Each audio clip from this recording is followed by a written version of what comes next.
बहुत पुराने ज़माने की बात है।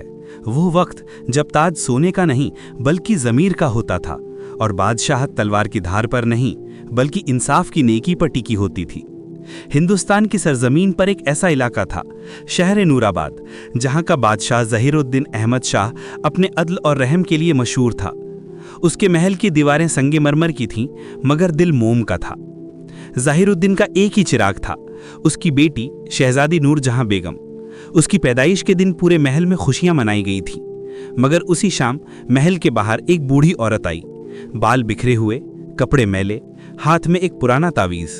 उसने दरवाजे पर खड़े सिपाहियों से कहा, बादशाह से कहना उसके घर में नूर उतरा है, मगर उस नूर के पीछे एक साया भी है। सिपाहियों ने उसे पागल समझकर भगा दिया, मगर उस बूढ़ी औरत की आंखों में जो चमक थी वो जैसे किसी अंधेरे राज की गवाही दे रही थी।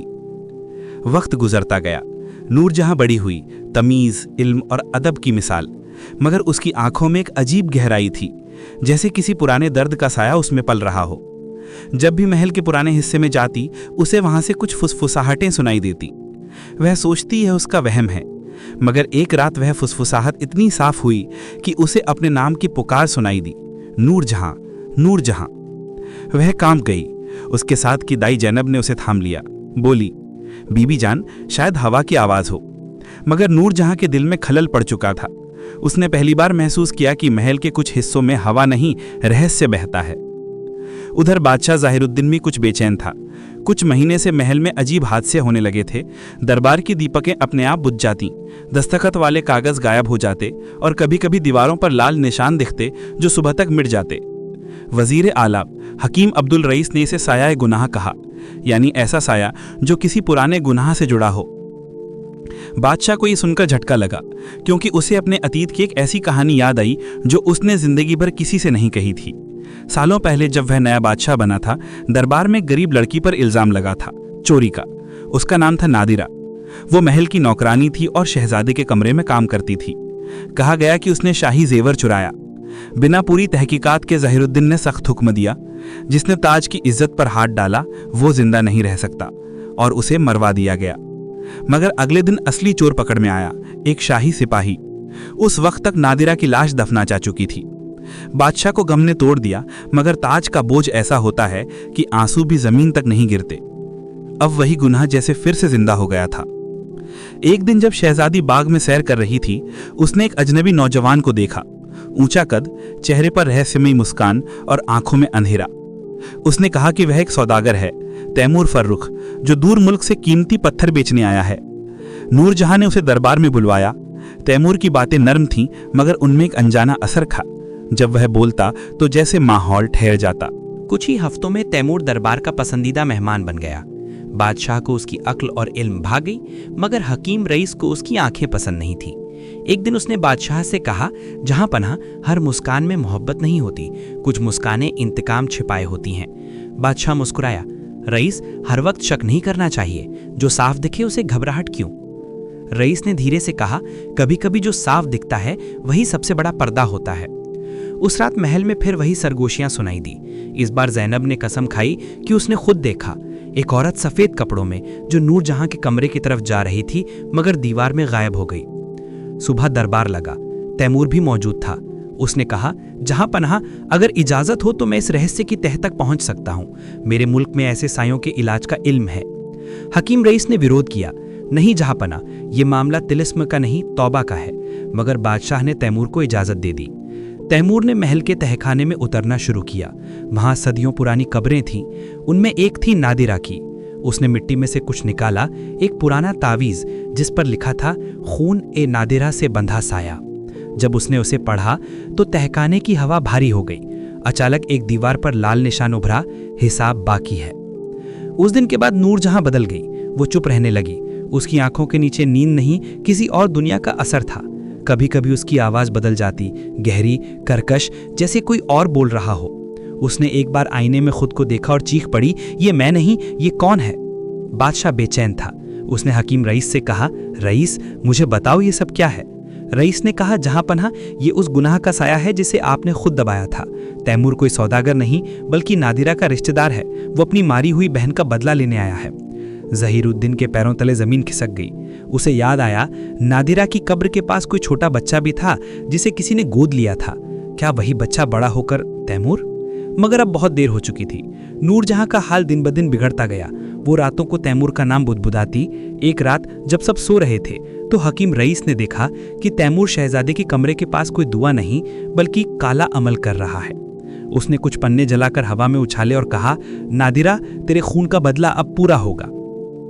रईस ने सिपाहियों को बुलाया, मगर जब तक वो पहुंचे तैमूर गायब था। कमरे में सिर्फ एक जली हुई अंगूठी पड़ी थी और दीवार पर लिखा था, साया ताज अभी बाकी है। सुबह नूरजहां को बेहोशी में पाया गया। उसके होठों पर एक ही नाम था, नादिरा। बादशाह ने फौरन तहखाने में जाकर नादिरा की कब्र खुदवाने का हुक्म दिया।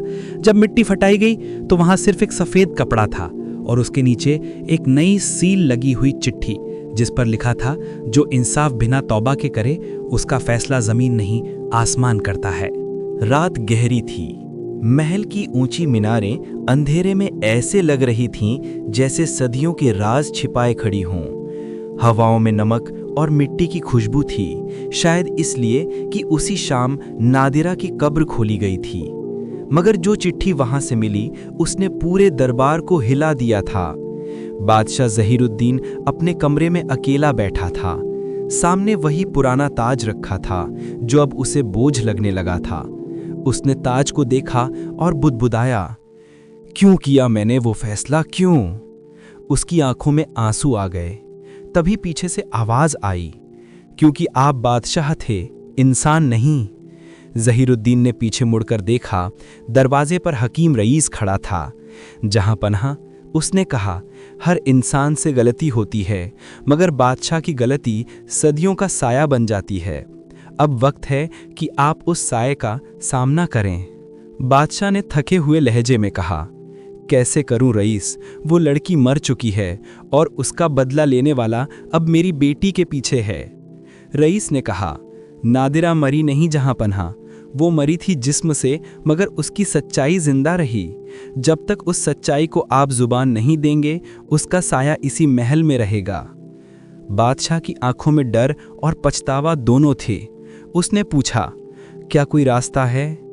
रईस ने कहा, हाँ, मगर ये रास्ता ताज से नहीं, तौबा से गुजरता है। आपको वो सब मानना होगा जो आपने छुपाया। आपको अपने गुनाह को सबके सामने कबूल करना होगा। बादशाह ने सर झुका लिया।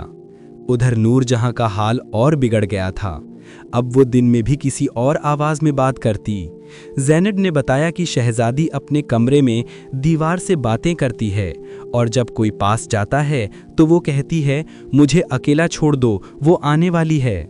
बादशाह खुद गया अपनी बेटी के कमरे में। दरवाज़ा खोला तो महक फैल गई, मगर वो फूलों की नहीं, धूप की गंध थी। नूरजहां आईने में सामने खड़ी थी।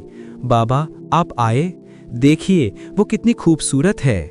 बादशाह ने कांपते हुए पूछा, कौन बेटी? नूरजहां मुस्कुराई, वो नादिरा। आईने में धुंधली परछाई उभरी। एक औरत सफ़ेद कपड़ों में, जिसके चेहरे पर सुकून नहीं, शिकायत थी। उसकी आंखें बादशाह को देख रही थीं। ज़हीरुद्दीन, क्या तुझे याद है वो दिन जब तूने मुझे बेगुनाह कहा था? मैंने कहा था मैं बेगुनाह हूँ, मगर तेरी अदालत को ताज ज़्यादा प्यारा था। बादशाह के होंठ कांपने लगे। मुझसे गलती हुई नादिरा। गलती नहीं, जुल्म। वो आवाज़ गूंजी और हवा में दरवाजे बंद हो गए। कमरे की दीवारें कांपने लगीं। ज़ैनब और पहरेदार बाहर से दरवाज़ा तोड़ने लगे, मगर अंदर कुछ ऐसा हो रहा था जिसे कोई समझ नहीं सकता था। नूरजहां ज़मीन पर गिर गई। आईने की दरार से रोशनी निकली और उसी रोशनी में तैमूर की परछाई उभरी, वही सौदागर, मगर अब उसकी आंखों में नफरत नहीं, आंसू थे। बस करो नादिरा, मैंने तेरा बदला लेने की कसम खाई थी, मगर अब समझ आया कि इंसाफ बदले से नहीं, माफ़ी से पूरा होता है। कमरे में सन्नाटा छा गया। आईने की दरार धीरे धीरे मिट गई। नादिरा की आवाज़ आई, अगर तेरे दिल में सच्ची तौबा है तो मेरा साया अब नहीं रहेगा। रोशनी बुझी और सब कुछ शांत हो गया। नूरजहां बेहोश थी, मगर अब उसकी सांसें ठहरी हुई नहीं, सहज थीं। बादशाह ने तैमूर की तरफ देखा, तू नादिरा का भाई है? हाँ, मैं उसी औरत का भाई हूँ जिसे आपने गुनहगार समझकर मिटा दिया। मैंने इस महल में कदम इसलिए रखा कि आपकी बेटी को वही दर्द दूं जो मेरी बहन ने झेला, मगर अब समझ आया कि गलती से किए गुनाह का बदला किसी और की जिंदगी से नहीं लिया जा सकता। बादशाह के आंसू अब बह निकले। उसने तैमूर को गले लगाया। अगर तू मुझे माफ कर सके तो मेरे लिए यही ताज है। रात बीत गई। सुबह जब दरबार लगा, बादशाह ने सबके सामने खड़ा होकर कहा, आज मैं वो ऐलान करता हूं जो शायद किसी बादशाह ने पहले कभी नहीं किया। मैंने सालों पहले अपने ही हाथों एक बेगुनाह को सजा दी। उस गुनाह का साया मेरी औलाद तक आ पहुंचा। आज मैं उस जुल्म को मानता हूं और तौबा करता हूं। अगर मेरा ताज इंसाफ से बढ़कर है तो मैं इस ताज को छोड़ता हूं। दरबार में खामोशी थी। हर चेहरा झुका हुआ। बादशाह ने अपना ताज उतारा और महरम की रेशमी थैली में रख दिया। अब इस मुल्क का ताज उस पर होगा जो रहम को इंसाफ से ऊपर समझे। नूरजहां आगे बढ़ी। उसने कहा, अब्बा हुजूर, आप रहम हैं और रहम ही असली इंसाफ है। उसने ताज उठाया और अपने पिता के सिर पर फिर से रख दिया। ये ताज अब बोझ नहीं, तौबा का निशान है। पूरा दरबार अल्लाह अकबर की सदा से गूंज उठा। उस रात तैमूर ने नूरजहां से रुखसत ली। उसने कहा, आपकी आंखों में अब मेरी बहन की रूह को सुकून मिलेगा। उसने महल छोड़ा और जंगल की ओर चला गया। कहा जाता है वो फिर कभी नहीं लौटा। महल में अब शांति थी। पुराने हिस्से की दीवारों से सरगोशियां बंद हो गईं। पहरेदारों ने बताया कि कब्रिस्तान की हवा अब ठंडी नहीं, महकती हुई लगती है। एक हफ्ते बाद बादशाह ने महल के पास एक नई जगह बनवाई, दार उल रहमत, जहां हर उस मजलूम के लिए जगह थी जो किसी के इल्जाम में दबा हो। उसने ऐलान किया, कानून सिर्फ सजा के लिए नहीं, तौबा के लिए भी है। नूरजहां ने भी अपनी जिंदगी उसी राह में लगा दी। उसने लड़कियों के लिए एक मदरसा खुलवाया जहां उन्हें न सिर्फ इल्म बल्कि इंसाफ और रहम सिखाया जाता था।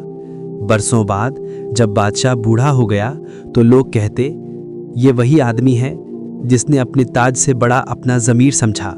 और जब उसकी मौत हुई तो कब्र पर सिर्फ यही लिखा गया, यहाँ वो बादशाह दफन है जिसने इंसाफ नहीं, रहम को जिंदा रखा।